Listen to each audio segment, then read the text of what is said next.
부산 지역에서 공천 경쟁이 가장 치열한 곳 바로 서구 동구입니다.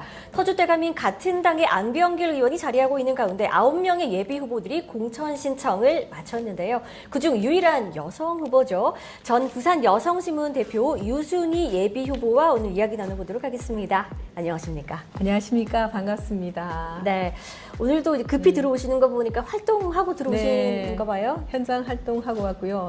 늘봄 교육 정책 관련해서 서부 교육청 관할 그 학부모들 모시고 정책 설명회 하는 자리에 잠시 들러서 인사를 하고 왔습니다.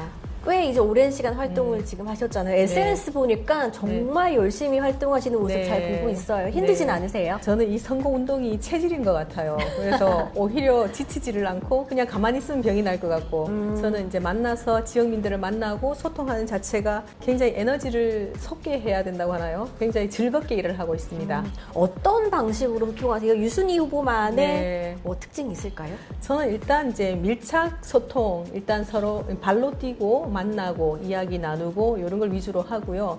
그 외에는 이제 SNS 소통 이런 것도 좀 많이 하고 또 블로그 사이트라든지 페이스북이나 인스타라든지 뭐 이런 걸 통해서 이제 지역민들 만났던 소식을 공유를 함으로써 일반 지역민들이나 지역 유권자들이 알아갈 수 있도록 이렇게 하고 있습니다. 네. 서구 동구 지역과는 인연이 깊으세요? 어떻게 이 서구 동구 지역을 선택을 하시게 되셨어요? 또 마침 이렇게 질문하니까 옛날 기억이 좀 새로운데 예전에 이제 동네 쪽에 살 때 토성동 지하철역에 내려가서 종종 걸음으로 토성동 일대 그 부민동 뭐 이쪽 이제 사무실에서 밤낮으로 일을 했던 그 기억이 새롭고 저한테는 지금은 이제 다 큰 성년이 되었지만 딸 아이를 이제 막 두 돌이 되자마자 떼놓고 다시 또 경단을 극복하고 기자로 나와서 다시 일을 할 때 남한테 맡겨놨다가 이제 저녁 시간에 찾아와야 되잖아요. 그런데 이 신문이란 자체가 야근을 많이 해야 됐을 때라서 아이를 다시 포대기에 들쳐업고 여기 와서 차도 없을 때에 대중교통을 이용해서 밤새 또 애 업고 작업하고 이랬던 그런 애안이 서린 지역이 바로 서구이고 또 다시 제가 거의 이제 인수하다시피 해서 이제 한참 성장기에 여성신문을 키워갈 때 동구 초량동에 사옥을 마련해서 그때 또 열심히 뛰었던 성장기의 여성신문의 그 배경이 되었던 데가 바로 초량 동구이고 그래서 서동구는 저와 이제 여성 언론가의 깊은 연관성을 가진 정말 일 과정을 양립하면서 뛰었던 소중한 추억이 서린 그런 곳이기도 합니다. 이렇게 정치에 입문을 하셔서 만약에 국회의원이 된다면 더 발전시키고 싶다는 생각으로 이제 들어오셨을 거잖아요. 어떤 부분이 가장 좀 관심사이고 중점 두고 싶으세요? 그렇죠. 노후하고 슬럼화된 원도심을 천지개벽, 대개조를 해야 된다. 그 대개조 수준을 발전시키려면 이제 말하자면 그야말로 실질적인 삼복도로 르네상스 시대를 열어야 된다라고 생각하고 있습니다. 그래서 망량로 일대가 이제 사실 삼복도로의 길 이름인데 망량로와 그 중앙대로 그 부산역에서 저기 시내를 간통하는 주도로 연결하는 교통망을 구축해야 되는데 지금 현재 삼복도로나 높은 지대에는 뭐 이제 홀로 노인이라든가 그다음에 좀 주거 약자들 이런 사람들 이제 좀 불편하게 좀 살아가고 있는데 주거 정책에 대한 대전환이 좀 필요하고 그래서 저는 이제 뭐 삼복도로나 높은 지대에는 테라스형 아파트나 테라스형 고급 빌라 주택지로 그야말로 비버리 힐스 같은 이런 멋진 고급 전망을 누릴 수 있는 고급 주택지로 변모시키고 이쪽에 사는 분들은 다시 차가 없이도 이제 쉽게 원만하게 다닐 수 있는 그러니까 독거 노인이라든가 그다음에 청년이라든가 신혼부부라든가 주거 약자나 이동 약자들을 저지대의 역세권으로 이주시켜서 원가 아파트, 행복주택에 살아갈 수 있는 이런 정책들. 그러니까 도시 전면 대개조가 좀 필요하다. 그렇게 보고 있고 그러면 슬럼화되어 있는 원도심을 이제 또 활성화시키고 재개발하려면 여러 가지 부수적으로 필요한 법제의 개선이 정말 필요합니다. 그러려면 지금 이제 이 지역 동구나 서구 일대에 고도 제한을 해지해야 되고요. 여기 있는 지역 현안의 1순위더라고요 보니까. 그리고 이제 편리한 교통수단 이런 것도 정말 필요하고 그다음에 용도 용적률 폐지라든가 기타 건설 건축법에 대한 재개정이 정말 필요하겠죠. 그래서 이제 아예 이 지역을 완전 이제 대개조해야 될 그런 프로젝트가 필요한데 이게 지역의 힘만으로는 정말 이제 네. 어렵고 이제 국토부라든 우리 정부하고 이제 상위법이나 이런 부분에서도 이제 뭐 손봐야 될 것들이 많기 때문에 정부하고 긴밀한 협조 체계가 정말 필요한 곳이다 이렇게 생각하고 있습니다. 사실 이 원도심은 과거에 우리가 6.25 동란 때 그 피난민들이 막 이렇게 얼기설기 막 들어서서 자리 잡고 뭐 하나 뭐 자기 움막을 치고 하면 이 공간이 내 공간 이래 됐던 그런 시절에서 사실 이제 건축물이 조금 변화가 있었을 뿐이지 다닥다닥 붙어 있는 네. 이 환경이 예나 수십 년 전이나 지금이나 큰 변화 발전이 없어요. 그러면 이 살고 있는 사람들이 젠트리피케이션을 겪지 않고 주거 내몰 둥지 내몰림 현상을 겪지 않고 자기 주거지를 지키면서 주거 이동 정책을 펼치고 이렇게 하려면 여러 가지 수반되어야 될 이제 제도 정책적 보완이 정말 필요한데 이러한 부분은 저는 이제 단기간 내에 뭐 임기 4년 동안 자치단체장이나 국회의원들이나 이 정치권에서 짧게 이렇게 할 게 아니라 장기적인 플랜으로 목표를 두고 이걸 바꿔 나가야만이 그야말로 도시 대개조를 이룰 수 네. 있다 이렇게 보고 있어요. 그래서 그게 가장 필요한 현안이라고 보고 있습니다. 부산 여성신문 기자로서 그리고 나중에 대표로서 사실 자신의 목소리를 낼 수 있는 위치였었거든요. 네네. 정말 활발하게 또 여성 리더로서 네. 활동을 할 수도 있었음에도 예, 다시 제마했나? 정치계에 왜 입문을 하시려고 하시나, 왜 이렇게 어려운 길을 택하려고 하시나 궁금해하실 것 같아요. 네, 많은 사람들이 왜 그렇게 진짜 지저분하고 말하자면 정치를 대부분의 사람들이 지식인들조차도 그렇고요. 일반 사람들도 마찬가지고 많은 사람들이 왜 그 험악한 험난한 정치 영역에 발을 내디디려고 하느냐. 그냥 뭐 당신 같은 사람 물들까봐 걱정된다. 뭐 이렇게 말을 많이 해요. 그런데 현장에서 거의 현장 활동가로 제가 살아왔잖아요. 여성신문이지만 NGO 기능 역할을 하면서 지역사회 변화와 여성 발전이라든가 뭐 소외계층의 권익, 지위 향상을 위해서 많이 뛰어왔던 사람으로서 물론 조금의 일반 사람들보다는 변화를 이끌 수 있는 위치에는 있지만 그래도 역부족임을 상당히 많이 느꼈어요. 그리고 아무리 필드에서 많이 외치고 문제점을 직시한다 하더라도 내가 결정권 영역에 있지 않으면 이 뜻을 이룰 수 없다라는 그 한계를 굉장히 많이 느꼈기 때문에 그동안의 그 일의 연장선상에서 그동안 내가 하고 싶었던 일들을 정책 결정 과정에 가서 정말 제대로 한번 하고 싶다 이런 생각에 이르러서 제가 나오게 됐고요. 또 무엇보다 이제 저는 이제 한 30년 넘도록 우리 부산 지역 사회에서 지역민들과 부대끼면서 지역의 현안을 두 눈으로 보고 또 체험하고 그 문제 해결을 위해서 지역 사회와 연대해서 같이 일을 해왔던 사람으로서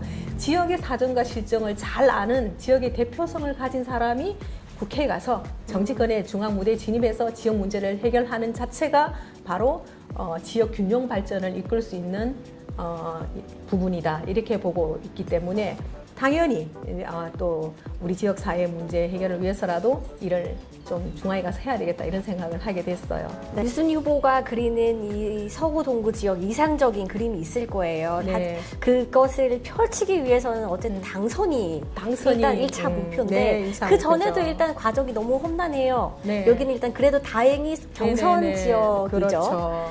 가장 좀 경계 대상이다 하는 경쟁 대상. 경쟁 대상이다 하는 후보가 그렇죠. 있을까요? 어쨌든 현역을 무시할 수 없습니다. 현역이 갖고 있는 프리미엄이 있기 때문에 현역을 중심으로 조직들이 움직이고 있고 아직은 그리고 또 이제 현역으로부터 공천을 받은 사람들은 또 그런 의리를 저버릴 수 없는 그런 사정을 잘 알기 때문에 저는 오로지 자력으로 또 제 힘으로 소신껏 이제 운동을 펼치고 있고 또 한 사람 한 사람이 전부 다 경쟁력 있는 후보라고 생각합니다. 사실 제가 도전을 할 때만 하더라도 제가 이제 재작년 10월이죠. 재작년 10월부터 저는 이 지역에 이제 뜻을 두고 D365인 작년 4월부터 이제 현수막 정치를 하면서 제 뜻을 지역사회에 피력을 해왔고, 10월달, 작년 10월달까지만 해도 그렇게 후보들이 뭐 본 현역 외에는 없었는데 그 이후에 많은 사람들이 여기에 이제 막 뛰어들었더라고요. 그래서 뭐 한 사람 한 사람 따져보면 굉장히 다, 네. 저 사람도 경쟁자, 이 사람도 경쟁자, 네. 모두가 경쟁자 같은데 저는 제 자신을 믿기 때문에 그리고 제가 갖고 있는 진정성, 진심을 지역민들도 끝내는 알아주리라 생각합니다. 그래서 저는 믿는 구석이 진심입니다. 제 진정성이고. 본선 경쟁력까지 유순희 후보만의 나만의 경쟁력 하나만 꼽아주신다면? 진정성이 있다. 진심이다. 네. 국회를 확실히 말로만 아니라 개혁하고 혁신하고자 하는 의지가 강하다. 진정성이 다 포함이 네네, 되네요. 다 포함되죠. 서구 동구를 나만큼 아는 사람이 그렇죠. 없다는 거기 때문에. 네. 진심으로 지역민들을 사랑하고 진심으로 소신을 가지고 헌신 봉사할 자세가 되어 있다. 그래서 저는 이번에 출마를 하면서 소신, 헌신, 혁신하겠다는 삼신의 정신을 들고 나왔거든요. 네. 그래서 이 정신을 바탕으로 서동구를 지금보다 2배로 잘 살고 2배로 행복하고 2배로 발전되게 하는 2배로 캠프를 이름 짓고 서동구의 가치를 2배로 높이겠다. 이런 이제 각오와 심정으로 이제 나왔고요. 네. 한 가지 덧붙여서 이제 한동훈 비대위의 혁신, 그 시대 정신에 대해서 한번 말씀드리자면 사실 저는 전적으로 공감합니다. 대찬성입니다. 네. 그리고 어쩜 저분이 내가 하고 싶은 말들을 골라서 할까? 그래서 저는 이제 한동훈 비대위원장이 그렇게 반갑고 더할 나위 없이 응원하고 싶은 분이기도 한데 사실 이제 제가 평소에 생각해왔던 그런 가치관과 신념 이런 것들하고 굉장히 많이 맞아떨어지고 있어요. 저는 선민후사, 당의 입장에서는 선민후당이 돼야 된다. 보통 사람들은 선당후사 이런 걸 많이 주장을 하더라고요. 그래서 국회에서 공직자는 사는 철저히 버려야 된다. 그래서 저는 사사로움을 버려야 된다고 평소에 생각해왔던 사람이고 그걸 실천하고자 하는 사람으로서 선민후사, 선민후당의 정신으로 일해야 된다는 건 누구보다 네. 깊이 공감하는 사람이고 국회 의석수 우리나라 같은 경우에 300석도 많다라고 생각해왔던 사람으로서 250석 대찬성. 그리고 분명히 이제 금고 이상의 형을 확정받은 사람들이 세비 반납해야 되는 건 너무나 당연하다고 저는 보고 있고요. 형을 뭐 재심, 삼심을 통해서 끝까지 임기 동안 질질 끌다가 세비는 세비대로 축 내고 나중에 이제 구속되는 이런 사례도 우리가 많이 봐왔잖아요. 이거는 정말 아니라고 보거든요. 그래서 근거 이상 확정 시에는 세비 반납은 100% 공감해야 된다고 보고 있고 이러한 이런 이제 혁신안들에 대해서 저는 굉장히 공감을 하고 네. 동의를 하고 또 이것을 뛰어넘어서 지금보다 더 많은 이제 국회의원들이 갖고 있는 모든 특권을 다 내려놔야 된다. 일반 시민, 보통 시민과 똑같은.